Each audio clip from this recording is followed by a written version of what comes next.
Hey juniors, it's time to start planning for life after high school. For most of you that means a college or a university. Regardless of your plans, most people at some point will need to attend college. Today we'll cover the basics for choosing a college or university. This information will be saved on Grant's website in case you would like to review it later.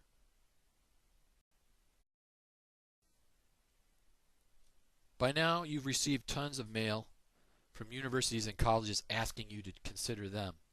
How do you know which one is best? The formula is simple, but it takes some time. You need to research. The best way to do this is to visit the schools that you plan to apply to. Also read about them online. Use resources that your counselors show you. Discuss it with your parents. Take responsibility for your future by planning and then planning some more. So what is college? Well, college is school, of course, but it's a bit different than high school. In college, you'll take a combination of different types of courses. Some of them will be general education. Others will be very specific for whatever your major is. A major is a specific topic, such as accounting, biology, education, and so forth. The focus will be on the work you do, not so much what happens in the classroom. In high school, you spend about 30 to 35 hours a week in class, but in college, it's about half of that, 12 to 18 hours a week.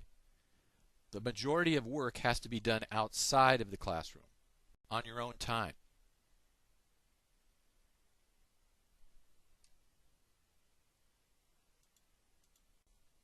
We've put together the following timeline to assist you during your junior year.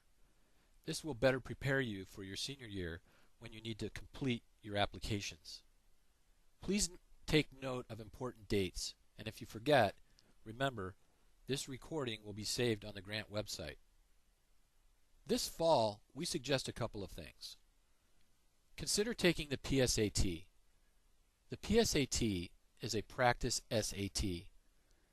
It will give you practice on standardized tests before you take the ACT. It will also help you qualify for the National Merit Scholarship.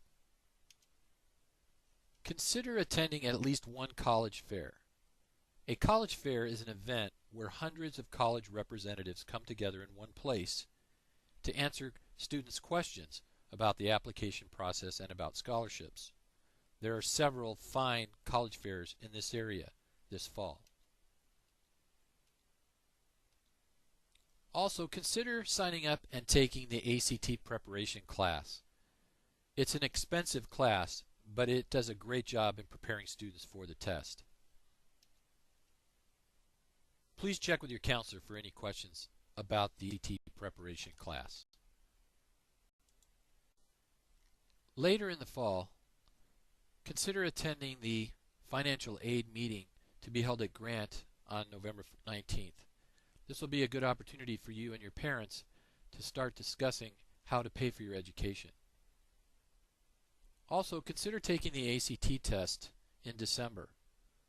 This will give you a good opportunity to see just how well you can do on the ACT. To register, go to act.org and choose the December 13th test date to be held here at Grant. In the spring, you will have an opportunity to take the ACT test here at Grant. If you're an athlete, we strongly suggest that you register with the NCAA Eligibility Center in case you get a scholarship offer. Continue to research colleges. Start to generate a list of colleges to apply to. Continue to visit colleges. And create a solid senior year schedule. In the summer, we want you to continue to visit colleges, start to finalize your list of schools to apply to, participate in any volunteer activities in the community if you haven't already, and begin the college application if the application is ready. Begin your scholarship search and start to formulate ideas about college essays and personal statements that you must write for some schools. We have put together several links on the grant website to help you access college information. By simply going to Student Services and clicking on College Information, you will find several resource links for colleges. The primary one that we use is Naviance. You will be involved in 2 workshops this year to help you understand how to use Naviance. The first one will be on October 29th. Also, be aware of scholarship and application scams. Scams are businesses that charge you a fee to help you find colleges and scholarships. You should never have to pay for these services.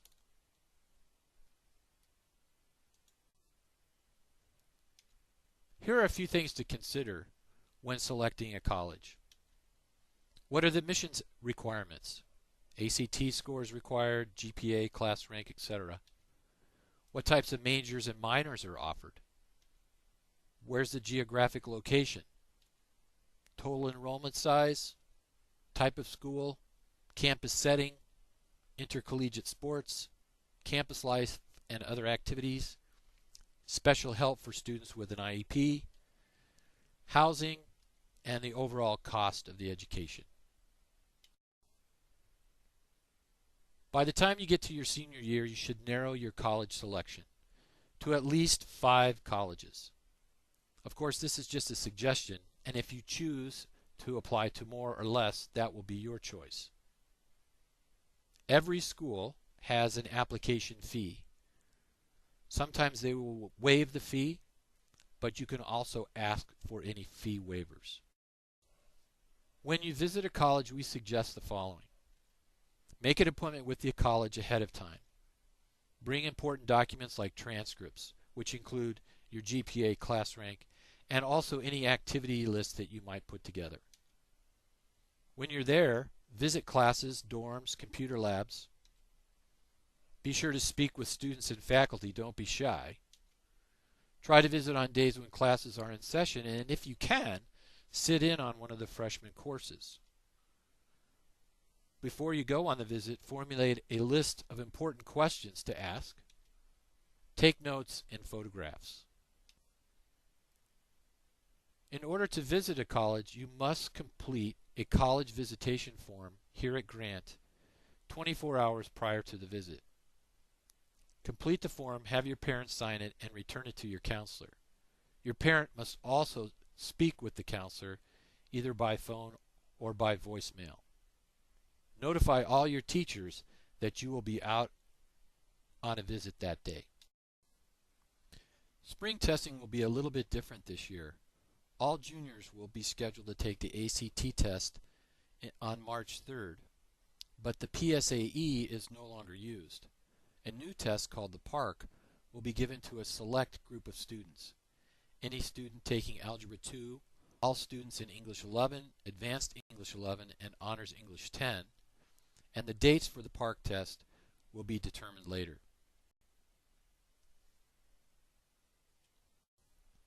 College requirements for incoming freshmen and graduation requirements from high school sometimes are different. For example, Grant Community High School only requires 3 years of math for graduation, but some universities require 4 years of math just so that you can get into the school. Check with each university and school you plan to apply to for their entrance requirements, and if there is any discrepancy in your high school classes, meet with your counselor immediately. Again, for any student athlete planning to play Division I or Division II sports in college, need to register with the NCAA Eligibility Center in the spring of their junior year. When you apply to colleges, you will need to send your high school transcript. A transcript is a history of all the classes that you've taken in high school with the grades you've earned, plus your GPA and class rank. In order to send your transcripts, you must complete this authorization form. You will need to sign it, date it, and have your parents do the same and return it to your counselor. Colleges and universities have prerequisites and other requirements for incoming freshmen. For example, the College of Lake County has a minimum ACT score requirement. They require a 17 on the English, reading, and math subtests. If you do not meet that basic requirement, you must take a placement test. If the placement test score is not high enough, the college can force you to take what are called developmental courses. These developmental courses must be passed before you're allowed to take college level courses. The developmental courses also cost just as much as a regular college course. However, you do not receive college credit for developmental courses. Check with the university on which placement tests they require. And a word of advice, take as much high school math as you possibly can and do the best possible job you can. It will save you much time and money later on. Here's an example of the College of Lake County's requirement for math. At the very bottom you'll see 17. A 17, however, does not allow you to take college level math. The 17 is a basic requirement in order to be accepted at the college. In order to take college level math, you have to have at least a 22. Finally, no matter what kind of school you are looking for, it is critical that students take ownership of their college search. Going through the motions and relying on someone else like your parents or your guidance counselors to make all your decisions is a recipe for you landing someplace that is not a good fit in the long term. It is really important that you play an active role in finding someplace that is right for you. Visiting a campus in person is an important first step in finding the college or university that best suits your needs. That's it. Remember, if you'd like to review this recording, it's available on Grant's website under the Student Services tab. Good luck, and if you need help, come down to the counseling office.